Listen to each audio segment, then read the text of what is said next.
ശരീരം ആദ്യം തന്നെ പറയാം, ഈ കേരള സർക്കാരിന്റെ നെടുന്തൂണായിട്ട് പ്രവർത്തിക്കുന്ന ഒരു സംഭവമാണ് ബിവറേജ് കോർപ്പറേഷൻ. അപ്പോൾ ഞാൻ എന്നെ ഗ്ലോറിഫൈ ചെയ്യുന്ന ഒരു കാര്യമല്ല, ഞാൻ പ്രൊമോട്ട് ചെയ്യുന്ന ഡ്രഗ്സോ അല്ലെങ്കിൽ ഇലിസിറ്റ് സാധനങ്ങളോ വെപ്പൺസോ ഒന്നുമല്ല.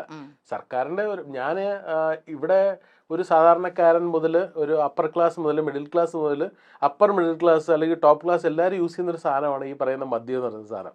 അപ്പൊ എൻ്റെ ഇഷ്ടം എന്ന് പറയുന്നത്, ഞാനിപ്പം എനിക്ക് ദുബായിൽ പാർട്ട്നേഴ്സ് ഉള്ളതാണെങ്കിൽ കൂടി ഒരു ബാറിന്റെ ഓണറാണ് ഞാൻ. അപ്പം എൻ്റെ ഒരു പാഷൻ എന്ന് പറയുന്നത് ഇതുപോലുള്ള നല്ല മദ്യങ്ങൾ അല്ലെങ്കിൽ അതുപോലെ നല്ല പേരുണ്ട്. കാരണം തീർച്ചയായിട്ടും നമ്മളുടെ പുരാണങ്ങൾ എടുത്ത് നോക്കുകയാണെങ്കിൽ മധു നുകരുക, ദേവേന്ദ്രന്റെ സദസ്സിൽ മധുവും മറ്റേ എന്താ പറയാ മധുരാശി ഞാൻ പറയുന്നില്ല, രംഭ തിലോത്തമ മേനകമാരൊക്കെ നടമാടിയ മധുവിന്റെ കണക്ടർ ആണല്ലോ മധുരാശി എന്ന് പറയുന്നത്. അപ്പൊ അതിനൊന്നും ഒരു കുഴപ്പമില്ലെങ്കിൽ പിന്നെ നമ്മള് രണ്ടും മദ്യം കഴിച്ച എന്താ കുഴപ്പം? അപ്പൊ അതിന് താങ്കൾ താങ്കൾ ഒരു പ്രൊമോഷൻ ചെയ്യുകയാണോ മദ്യത്തിന്? പ്രൊമോഷൻ ഒന്നും അല്ല. ഞാൻ സീരിയസ്ലി മുകേഷ്, ഞാനൊന്ന് പറഞ്ഞോട്ടെ, താങ്കൾ ഇത് കാണിക്കുമ്പോൾ, അതായത് ഇപ്പോ ജാക്ക് ഡാനിയൽസ്, ഞാൻ മദ്യപിക്കാറില്ല, സിഗരറ്റ് വലിക്കാറില്ല, പക്ഷെ എന്റെ കൊളീഗ്സ് ഒക്കെ ചെയ്യാറുണ്ട്. പക്ഷെ എന്ന് കരുതി മദ്യം കുടിക്കുന്നവരോട് അത് അവരുടെ ഇഷ്ടമാണ്. പക്ഷെ താങ്കളുടെ ഈ മനോഹരങ്ങളായിട്ട് മദ്യക്കുപ്പികൾ വെച്ച് നമുക്ക് പോലും ഈ പറയുന്ന ഞാനാണെങ്കിൽ കൂടെ ഇത് കൊള്ളാലോ അദ്ദേഹം എന്ത്, അപ്പം ഈ വെറൈറ്റീസ് ഓഫ് കുപ്പികൾ, മദ്യക്കുപ്പികൾ, വിസ്കി, ബ്രാൻഡി, വട്ടവർ, ഇപ്പോൾ ശിവാശ്രീകൾ എന്ത് തന്നെ ആയാലും എനിക്കറിയാവുന്ന ചെറിയ ചെറിയ ബ്രാൻഡുകളാണ്, എനിക്ക് ഒരുപാട് ബ്രാൻഡ്സ് ഒന്നും അറിയില്ല. അപ്പോൾ അങ്ങനെ താങ്കളെ കാണുമ്പോൾ എല്ലായ്പ്പോഴും അതിൻ്റെ ഒരു താങ്കളുടെ ചുറ്റിനുള്ള ഈ വൃന്ദങ്ങൾ, താങ്കളുടെ ഫ്രണ്ട് സർക്കിളിലുള്ളവരൊക്കെയും ഈ കള്ളു കുടിക്കുന്നതായിട്ടാണ് കാണിക്കുന്നത്. എല്ലായ്പ്പോഴും താങ്കളുടെ ഒരു പ്രോഗ്രാംസിൽ അല്ലെങ്കിൽ താങ്കൾ കൂടുന്ന ഒരു മിനിറ്റുള്ള റീലിലോ അല്ലെങ്കിൽ വീഡിയോയിലായാലും ഈ മദ്യം പ്രൊമോട്ട് ചെയ്യുന്നതായിട്ട്, പ്രൊമോഷൻ മീൻസ് പ്രൊജക്ട് ചെയ്യുന്നതായിട്ട് തോന്നിയിട്ടുണ്ട്. അപ്പോൾ അത് നമ്മുടെ യുവതലമുറയ്ക്കായാലും ഇത് കാണുന്നവർക്കായാലും ഇത് കൊള്ളാൽ, ഈ പറഞ്ഞ എനിക്ക് പോലും തോന്നിയിട്ടുണ്ട്. ആക്ച്വലി താങ്കളെ കുറിച്ച് പഠിച്ചപ്പോൾ ഒരു രസമുണ്ടല്ലോ, ഒന്ന് കണ്ടാൽ കൊള്ളാം അല്ലെങ്കിൽ താങ്കളോടൊപ്പം ഒന്ന് കൂടിയാൽ കൊള്ളാം എന്ന് നമ്മൾ അറിയാതെ ചിന്തിക്കുമല്ലോ. അപ്പോൾ അതൊരു നെഗറ്റീവ് പ്രൊമോഷൻ അല്ലേ, നമ്മുടെ യുവതലമുറയ്ക്ക് കൊടുക്കുന്ന ഒരു സന്ദേശമല്ലേ? താങ്കളെ പോലെ ഒരു ഓൺട്രപ്രണർ അങ്ങനെ ചെയ്യുന്നത് ശരിയാണോ? തിരിച്ചൊരു ചോദ്യം മാഡത്തിനോട് ചോദിക്കട്ടെ. നമ്മളിപ്പോ ഗാന്ധി ഫിലിമുണ്ട്, മദർ തെരേസ ഫിലിമുണ്ട്, അത് കണ്ടിട്ട് എത്ര ഗാന്ധിമാരും മദർ തെരേസമാരും ഉണ്ടായിട്ടുണ്ട്? അതൊരു ചോദ്യമാണ്. ഗാന്ധി മദർ തെരേസമാരൊന്നും ഇത് കണ്ടിട്ട് എങ്ങനെ മദ്യപാനികൾ ഉണ്ടാവും? എന്റെ വീഡിയോസ് കണ്ടിട്ട്. പഠിക്കുമ്പോൾ തന്നെ കലാപരമായ കാര്യങ്ങളിൽ ഞാൻ ആക്റ്റീവായിരുന്നുവെന്ന് മിമിക്രി കലാകാരനും ഇൻഫ്ലുവൻസറുമായ മുകേഷ് എം നായർ.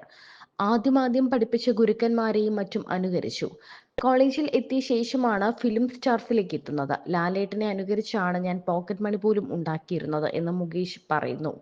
പിന്നീട് പ്രൊഫഷനിൽ കുറച്ച് ശ്രദ്ധിക്കാൻ തുടങ്ങി. MBAക്ക് റാങ്ക് നേടി. അങ്ങനെ ജോലിയിൽ ശ്രദ്ധിച്ചു തുടങ്ങി. ലാലേട്ടന്റെ ഫിഗർ ചെയ്യാമോ എന്ന് ആദ്യമായി എന്നോട് ചോദിക്കുന്നത് ഒരു ഡിസ്കവറിയിലെ മിമിക്രി ആർട്ടിസ്റ്റാണ്. പുള്ളിയിലൂടെയാണ് ഞാൻ ഈ ഫീൽഡിലേക്ക് എത്തിയതെന്നും മുകേഷ് പറയുന്നു. ഞാൻ വിവാഹം കഴിഞ്ഞ ആളാണ്. എനിക്കൊരു മകളുമുണ്ട്. മോൾക്ക് 13 വയസ്സായി. ഞാൻ ഇത്തരത്തിലുള്ള റീൽസ് ചെയ്യുന്നതിൽ ഭാര്യയ്ക്ക് കുഴപ്പമൊന്നുമില്ല. എൻ്റെ വൈറൽ റീൽസിൽ ഹൈദരാബാദുള്ള ഒരു മോഡലുമായി ചെയ്ത സാധനം ആദ്യമായി കാണിക്കുന്നത് എൻ്റെ ഭാര്യയാണ്. സംഭവം കൊള്ളാം, പക്ഷെ നിങ്ങൾ അത്ര നന്നായിട്ടില്ല എന്ന അഭിപ്രായം പറഞ്ഞത് അവളാണ്. എൻ്റെ നല്ലൊരു വിമർശകയാണ് അവൾ. എൻ്റെ വീട്ടിലെ അമ്മയും മോളും കാണുന്ന വീഡിയോസാണ് ഞാൻ ചെയ്യുന്നത്. മോശം കമൻസ് എന്നെ വേദനിപ്പിക്കാറില്ല. ഞാൻ എന്തിനു വേദനിക്കണം? സ്ഫടികം സിനിമയുടെ റീക്രിയേഷൻ ആണ് ഞാൻ ചെയ്തത്. ലാലേട്ടൻ ചെയ്ത സാധനവും ലാലേട്ടൻ അത് ചെയ്തിട്ട് എന്തെങ്കിലും സംഭവിച്ചോ എന്നും മുകേഷ് ചോദിക്കുന്നു. ഒരു കാര്യം ചോദിക്കുന്നത്, എന്തുകൊണ്ട് താങ്കളുടെ ഫിസിക്കലി താങ്കൾ നല്ല ആരോഗ്യവാനാണോ? താങ്കളുടെ കരളിനും ഒരു പ്രശ്നം വേണമെങ്കിൽ ഞാൻ എന്റെ ലാസ്റ്റ് വീക്ക് എടുത്ത മെഡിക്കൽ റിപ്പോർട്ട് മാഡത്തിന് അയച്ചു തരാം. ടച്ച് ഷൂട്ട് ഇതുവരെ എനിക്കൊരു പ്രഷർ ഇല്ല, ഷുഗർ ഇല്ല, കൊളസ്ട്രോൾ ഇല്ല, കരളൊക്കെ ചെമ്പരത്തി പോലെ ഇരിക്കുന്നു.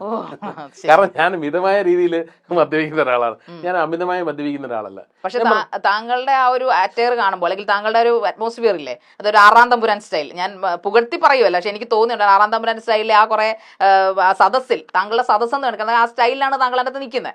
അത് താങ്കൾ പറയുന്ന പോലെ ഒരു പക്ഷേ ജനങ്ങൾക്ക് തോന്നുന്നു. തീർച്ചയായിട്ടും ഇൻഫ്ലുവൻസിലൂടെയാണ് ജനങ്ങൾക്ക് തോന്നുന്നത്. ഞാനത് മനഃപൂർവ്വം ക്രിയേറ്റ് ചെയ്തൊരു സ്റ്റൈലല്ല. കാരണം വർഷങ്ങളായിട്ട് നമ്മൾ കണ്ടുവന്ന, നമ്മൾ ജനിച്ചു വന്ന ഫാമിലി അതിന്റെ ഒരു ഭാഗമായിട്ട് ഉണ്ടായിപ്പോയതാണ്. നമ്മളിപ്പോ മനഃപൂർവ്വം നമ്മളൊരു തമ്പുര ആ ഒരു തമ്പുരാൻ സ്റ്റൈൽ. പക്ഷേ താങ്കളെ അനുകരിച്ച് അല്ലെങ്കിൽ താങ്കളുടെ ഇത് കണ്ട ഈ കുടിക്കുന്ന ആൾക്കാരുടെയൊക്കെ പിന്നെ കരളും മിക്കവാറും വാടിക്കൊഴിഞ്ഞു പോകാനുള്ള സാധ്യത. അങ്ങനെയാണെങ്കിൽ ഏറ്റവും കൂടുതൽ കേസ് എടുക്കേണ്ടത് നമ്മുടെ ലാലേട്ടന്റെ ഒക്കെ പേരിലാണ്. കാരണം പുള്ളി ഒരുപാട് സിനിമകളിലൊക്കെ പുള്ളി മദ്യപിക്കുന്നതൊക്കെ കാണിക്കുന്നുണ്ട്. എത്ര കേസ് എടുത്തിട്ടുണ്ട്? ഒന്നുമില്ല. ഇപ്പൊ ഇതുപോലുള്ള എന്താ പറയാ, എന്നെ സംബന്ധിച്ചിടത്തോളം കേരളത്തിന്റെ ലോ ലോ സിസ്റ്റം എന്ന് പറയുന്നത്, ഞാനിപ്പോൾ ലോ സ്റ്റുഡൻ്റ് ആണ്. ഞാൻ ജോലി കിട്ടിയതിന് ശേഷം ഈ പറഞ്ഞ ഇപ്പോൾ ലോ അക്കാഡമിയിൽ പഠിച്ചുകൊണ്ടിരിക്കുകയാണ്. എൻ്റെ ഒരു പാഷൻ്റെ പുറത്ത് പഠിക്കണം, അല്ലാതെ വേറെ പ്രത്യേകിച്ച് എനിക്ക് എക്സൈസ് കേസൊക്കെ വന്നതിന് ശേഷം ഇതൊന്ന് പഠിക്കണമല്ലോ എന്ന് വിചാരിച്ച് പഠിക്കുക. അപ്പം നമ്മളുടെ ഒരു സിസ്റ്റം എനിക്ക് മനസ്സിലാക്കിയെടുത്തോളം you show the man I will show you the law എന്നാണ്. ഇപ്പം മാഡത്തിൻ്റെ ഒരു ലോ ആണ്, എനിക്കൊരു ലോ ആണ്, ഇവിടെ നിൽക്കുന്ന ഓരോരുത്തർക്കും ഓരോ ലോ ആണ്. അതാണ് ഇന്നത്തെ സിസ്റ്റം. അല്ലെന്ന് മാഡത്തിന് പറയാൻ പറ്റുമോ? പക്ഷേ നമ്മളെ പോലൊരു ജനാധിപത്യ രാഷ്ട്രത്തിലെ റിപ്പബ്ലിക് സ്റ്റേറ്റിൽ അങ്ങനെ ചെയ്ത് അങ്ങനെ പാടില്ലല്ലോ. പാടില്ല, പക്ഷെ അങ്ങനെ അല്ലേ? അങ്ങനെയല്ലേ പണമുള്ളവൻ കാര്യക്കാരനായിട്ട് പാവപ്പെട്ടവരാണ് ഇത് ചെയ്യുന്നതെങ്കിൽ, അത് പൈസ ഇല്ലാത്തവരുത്തനാണ് ഇങ്ങനെ ഒരു പ്രൊമോഷൻ ചെയ്യുന്നതെങ്കിൽ യു ആർ റിച്ച്. അപ്പോൾ താങ്കൾക്ക് പൈസയുണ്ട്, അല്ലെങ്കിൽ താങ്കൾ ഭയങ്കര ബിസിനസ് ആയിട്ടുള്ള ഒരു ബിസിനസ് ചെയ്യുന്ന ഒരാളാണ്, ഒരു CEO ആണ്. പക്ഷേ ഇതൊരു സാധാരണക്കാരൻ ഇൻഫ്ലുവൻസ് ആയിട്ട് ചെയ്യുന്നെങ്കിൽ അപ്പോൾ പോലീസ് അയാളുടെ വീട്ടിൽ ചെല്ലില്ലേ? അല്ല, it's not my problem. I am rich. ഞാനൊരു കാര്യം പറയാം madam, if I am born poor അത് എന്റെ പ്രോബ്ലം ആണെന്ന് അത് താങ്കളുടെ പ്രോബ്ലം അല്ല, പ്രോബ്ലം ആയിട്ടല്ല ഞാൻ പറഞ്ഞത്. പക്ഷെ അവിടെ പണം അതിനെ സ്വാധീനിക്കുന്ന കൊണ്ടല്ലേ താങ്കൾ ഇങ്ങനെ പിടിച്ചിരിക്കും. പക്ഷെ താങ്കൾ ഒരു സാധാരണക്കാരനായിരുന്നു. വെക്കാൻ എത്ര ഫീസ് കൊടുക്കണം മാഡം? ഒരു സാധാരണക്കാരന് അത് അഫോർഡ് ചെയ്യാൻ പറ്റാത്ത രീതിയിൽ, അല്ലെങ്കിൽ സർക്കാർ കൊടുക്കണം ഒരു സാധാരണക്കാരന് വക്കീല്. എത്ര വക്കീലന്മാരെ കൊടുക്കുന്നുണ്ട്? വല്ല പബ്ലിക് പ്രോസിക്യൂട്ടർമാരോ അല്ലെങ്കിൽ ഫ്രീ ആയിട്ട് കൊടുക്കുന്ന വക്കീലന്മാരല്ലോ ഒരു സാധാരണക്കാരൻ. എന്തുകൊണ്ടാണ് അതൊന്നും സാധാരണക്കാരൻ അഫോർഡ് ചെയ്യാൻ പറ്റാത്ത രീതിയിൽ നിയമം അത്രയും പർച്ചേസബിൾ ആയിട്ട് വെച്ചിരിക്കുകയാണത്. ഇപ്പൊ ഞാൻ പർച്ചേസ് ചെയ്യുന്ന ഒരാളെന്നല്ല പറയുന്നത്, സാധാരണക്കാരന് അഫോർഡബിൾ ആവണം. ഇപ്പൊ ഞാൻ പറയുന്നത് ഒരു ജാക്ക് ഡാനിയൽസിന്റെ മദ്യം നമ്മുടെ ട്രിവാൻഡ്രം ഡ്യൂട്ടി ഫ്രീ ഇറങ്ങി മേടിക്കുമ്പോൾ 2500 രൂപയുള്ളൂ. പക്ഷെ നേരെ സിവിൽ സപ്ലൈസിന്റെ ഔട്ട്ലെറ്റിൽ പോകുമ്പോൾ 5990 രൂപയാണ്, 6000 രൂപയാണ്. എന്തിനാ അത്രയും ഹെവി ടാക്സ് കൊടുത്ത് സാധാരണക്കാരന് മേടിക്കാൻ പറ്റാത്ത രീതിയിലാക്കുന്നത്? അപ്പൊ അത് സർക്കാരിന്റെ കുഴപ്പമില്ല. അത്രയും ടാക്സ് എന്തിനാ മേടിക്കുന്നത്? ഇപ്പോൾ ലാൻഡ് ക്രൂസർ എന്ന വണ്ടി ദുബായിൽ യൂസ് ചെയ്യുന്ന ഒരാളാണ് ഞാൻ. അവിടെ 90 ലക്ഷം രൂപയൊക്കെ ഉള്ളൂ, 1 കോടിക്കകത്തേ ഉള്ളൂ. ഇവിടെ മേടിക്കണേ 3.5 കോടി കൊടുക്കണം. എന്തുകൊണ്ടാണ് അത്രയും ടാക്സ് ഹെവി കൊടുക്കുന്നത്? അപ്പൊ അത് സർക്കാരിന്റെ പിടിപ്പുകേടല്ലേ? അപ്പൊ അത്രയും പിടിപ്പുകേട് സർക്കാർ എന്തിനാണ്, അല്ലെങ്കിൽ അത്രയും ഹെവി ടാക്സ് എന്തിനാണ് സാധാരണക്കാരന്റെ പുറത്ത് ഇമ്പോസ് ചെയ്യുന്നത്? എൻ്റെ ഒരു പ്രൊഫഷൻ ഇതല്ല, ഞാൻ ഇതൊരു സന്തോഷത്തിന് ചെയ്യുന്നു എന്ന് മാത്രം. വേറെ ആരും ചെയ്യാത്ത റീൽസുകളാണല്ലോ ഞാൻ ചെയ്യുന്നത്. അതുകൊണ്ടാകും ഇത്രയധികം ഇനാഗ്രേഷനും മറ്റും എനിക്ക് കിട്ടുന്നത്. റീൽസ് ചെയ്യാൻ പെൺകുട്ടികളാണ് എന്നെ വിളിക്കുന്നത്. ഇത്തരം വീഡിയോസിലേക്ക് ഞാൻ വരാൻ തന്നെ കാരണം ആർഷ എന്ന മോഡലായ എൻ്റെ ഫ്രണ്ടാണ്. പുള്ളിക്കാരി എന്നോട് ഇങ്ങോട്ട് വന്നാണ് പറയുന്നത്, മലയാളികളിൽ ഏറ്റവും കൂടുതൽ മാറ്റേണ്ടത് ഹിപ്പോക്രസിയാണ് എന്ന് എനിക്ക് തോന്നിയിട്ടുണ്ട്. ഏറ്റവും വലിയ പോയിസൺ അതുതന്നെയാണെന്നാണ് മുകേഷ് പറയുന്നത്. ഞാൻ എൻ്റെതായ രീതിയിൽ ജീവിക്കുന്ന ആളാണ്. എന്നെ എക്സൈസ് പിടിച്ചപ്പോഴും അവർ ചോദിച്ചത് ഇനി ഇത്തരം വീഡിയോസ് ചെയ്യുമോ എന്നാണ്. ഞാൻ ചെയ്യും എന്നാണ് മറുപടി കൊടുത്തത്. സർക്കാരിന് ഇത് വിൽക്കാമെങ്കിൽ ഞാനത് വീഡിയോ ഇടുന്നതിൽ എന്താണ് തെറ്റ്? ഞാൻ ഇനിയും പോസ്റ്റ് ചെയ്യും. ഞാനിത് ക്രൈം ചെയ്തതായി എനിക്ക് തോന്നിയിട്ടില്ല. ഒരു വീട്ടിൽ 3 ലിറ്റർ മദ്യമാണ് സൂക്ഷിക്കാനാകുന്നത്. അതിൽ 1 ml കൂടുതലുണ്ടെങ്കിൽ പിടിച്ച് അകത്തിടാമെന്നും മുകേഷ് പറയുന്നുണ്ട്.